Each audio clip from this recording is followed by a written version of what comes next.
ஐயனார் துணை அடுத்த வர எபிசோடில் பார்த்திங்க அப்படின்னா சேரனுக்கு பொண்ணு பார்க்க போன இடத்துல பார்த்திங்க அப்படின்னா நிச்சயம் பண்ணலான்னு போயிருக்காங்க. அங்கே போன இடத்துல ரொம்பவே அசிங்கப்பட்டு வர நிலைமை ஆயிடுச்சு. ஏன் அப்படின்னா அந்த பொண்ணு பார்த்திங்க அப்படின்னா அவங்க ஹஸ்பண்டோட சேர்ந்து வாழலாம்னு சொல்லிட்டு முடிவு எடுத்திருக்காங்க. இது தெரியாமல் பார்த்திங்க அப்படின்னா சேரன் வீட்டிலேருந்து எல்லாருமே கிளம்பி போயிருக்காங்க. சேரனோட அத்தை மாமான்னு சொல்லிட்டு எல்லாருமே கூட்டிகிட்டு போயிருக்காங்க. அங்கே போய் பார்த்திங்க அப்படின்னா இந்த மாதிரி விஷயத்தை கேள்விப்பட்டு அசிங்கப்பட்டு வந்தாங்க. இதனால் வீட்டில் வந்து சேரனோட அப்பா பார்த்திங்கன்னா சேரனையும் வீட்டில் உள்ள எல்லாரையும் திட்டுறாங்க. நீங்களே அசிங்கப்பட்டீங்க, இதில் எல்லாரையும் கூட்டிகிட்டு போகிறானுங்களாம். எல்லாரையும் கூட்டிகிட்டு போய் இப்படி அசிங்கப்படுத்திட்டு வந்துட்டீங்க. இந்நேரம் என் தங்கச்சிக்காரிலாம் வீட்டில் உட்காந்து நம்மளை பற்றி கேவலமாக பேசிகிட்டு இருப்பா அப்படின்னு சொல்லிட்டு பார்த்தீங்க அப்படின்னா சேரனோட அப்பா எல்லாத்தையும் திட்டுறாங்க.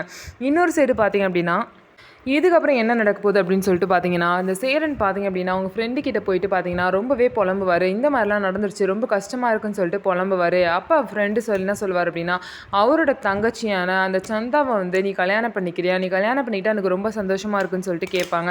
இதை கேட்ட சேரனும் சந்தாவை பார்க்கும்போது சந்தாவும் பார்த்தீங்கன்னா சிரிச்சு ஹாப்பியாக இருப்பாங்க. அப்போ அவங்களுக்கு இந்த கல்யாணத்தில் இஷ்டம் அப்படின்னு சொல்லிட்டு தெரிஞ்சிருச்சு.